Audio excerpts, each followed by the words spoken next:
Assalamualaikum warahmatullahi wabarakatuh, sahabat semua. Di pagi hari Kamis ini kembali saya menemui sahabat semua di mana saja Anda berada, baik di Nusantara maupun di mancanegara. Topik yang akan saya sampaikan pada hari ini berkaitan dengan memahami kebijakan atau keputusan politik Prabowo di dalam melakukan reshuffle kemarin. Sebagaimana kita ketahui, Prabowo sudah melakukan 2 kali reshuffle. Lalu banyak orang termasuk saya bertanya-tanya. Pertama pertanyaannya, sudah 2 kali reshuffle kabinet, wakil presiden tidak pernah hadir. Ada jawaban mengatakan wakil presiden diberi tugas lain. Ada juga yang mengatakan wakil presiden ini hanya sekedar lambang saja. Buktinya apa?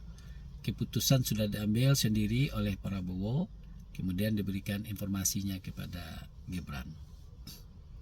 Itu yang kedua.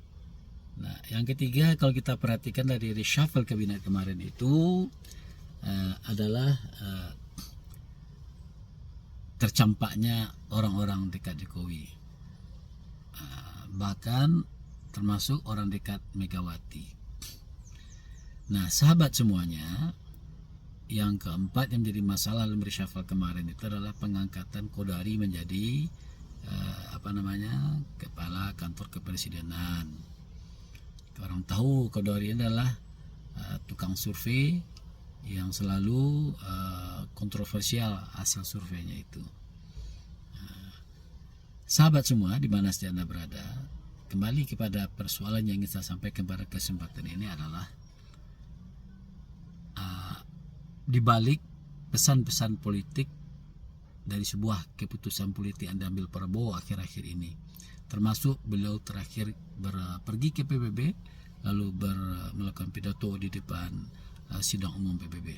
Sementara wakil presiden yang menurut konstitusi dia akan mewakili presiden selama presiden tidak ada.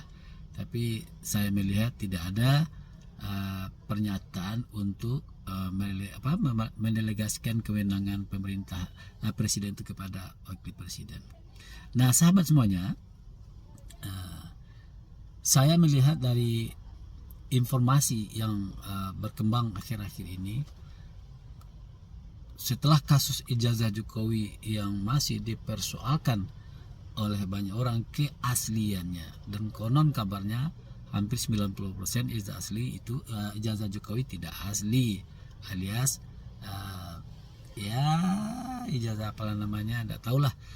Kemudian kasus ijazah Gibran, semakin hari semakin ketahuan bahwa Gibran itu banyak orang yang sudah mengetahui bahwa pendidikan terakhirnya itu yang katanya di Singapura dan Australia itu adalah tidak sesuai dengan kenyataannya. Penyetaraan yang katanya di Kementerian Dikbud dahulu itu, saya juga mengalami penyetaraan ijazah S3 saya. Namanya keputusan Dirjen Kemahasiswaan dan Pembelajaran Dirjen Dikti. Kalau dia mengatakan kan Dikdasmen. Tapi yang disetarakan itu adalah merupakan keputusan, bukan surat keterangan. Nah, apa yang terjadi? Gibran ini adalah merupakan surat keterangan. Dan akhir-akhirnya terpekan lalu kelompok Roy Suryo menemui Dikdasmen. Dan dia mengatakan ya surat keterangan bukan keputusan.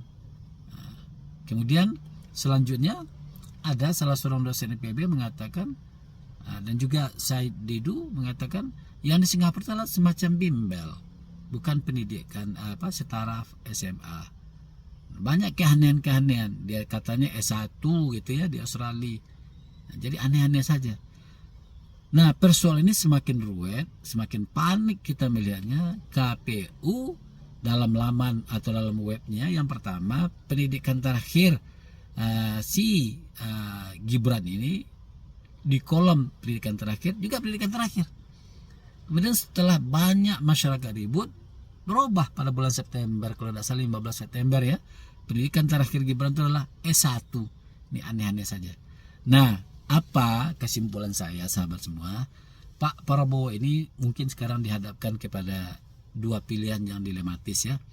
Yang pertama, dia mendengar suara rakyat, termasuk suara mantan jenderal atau purnawirawan, bahwa si Fufu Fafa dia sebut Gibran ini adalah harus dimakzulkan karena banyak melanggar, termasuk melanggar konstitusi, dahulu umurnya yang dirubah, kemudian masalah ijazahnya, yang kemudian capability dan kapasitinya sebagai seorang pemimpin tidak mencukupi, ditambah lagi perangai ayahnya yang seperti itu, yang ijazahnya tidak asli. Pak Prabowo, kalau itu menjadi poin pertama beliau, maka kita menunggu kapan timing dia akan memberhentikan wakil presiden ini melalui mekanisme hukum yang ada. Ataukah Pak Prabowo masih berkiblat kepada Solo, minta pendapat atau takutlah dalam tanda petik ya, takut dengan dengan Jokowi. Tapi feeling saya sebagai orang akademisi yang bidang kepakaran saya adalah komunikasi politik, saya melihat dari pola-pola permainan politik Pak Prabowo, kita menunggu saatnya bahwa wakil presiden ini mungkin akan mendapat ending sebelum berakhir masa jabatan. Demikian pertemuan kita pada pagi hari Kamis ini. Saya di mobil saya ini sambil menunggu, setelah mengajar jam pertama, nanti sambil menunggu kuliah, mengajar di kelas jam 11 ya.